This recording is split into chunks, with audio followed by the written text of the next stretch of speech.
Two very specific examples in this city that illustrate this tension between the region and the city.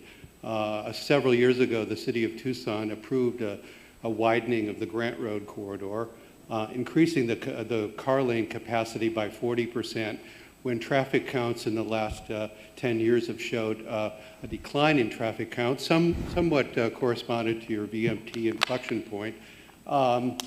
So we're getting 20% reduced traffic counts in a corridor where we're expanding by 40%. Mm-hmm. We live in an era where, despite your rapper analogy, we can't do the other modes because there's no resources left after mm-hmm. we're excessively expanding our roadways. Right now, and I want to ask you what you would tell our local officials, because that's really where the rubber hits the road. Many of us in this room are transit activists. Mm-hmm. There's very few elected officials here today.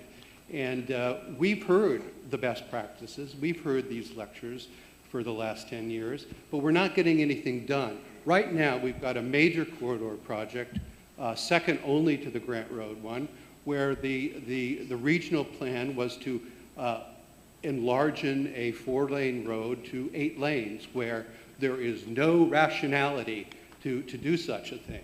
And that, if we do that, that will preclude investment in the kinds of modes of mobility that will make our community resilient going forward. So what are you going to leave this town with in terms of a message to elected officials to make a difference?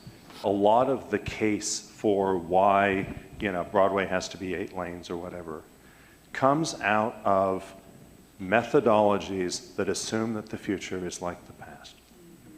And then show them the VMT inflection chart. The future is not like the past.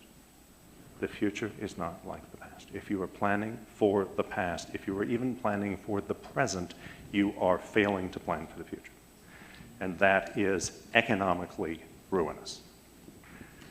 Make the conservative argument, which is that highway widening is bad for the economy, because ultimately it is preventing the emergence of the kind of city that will make valuable economic drivers want to locate here.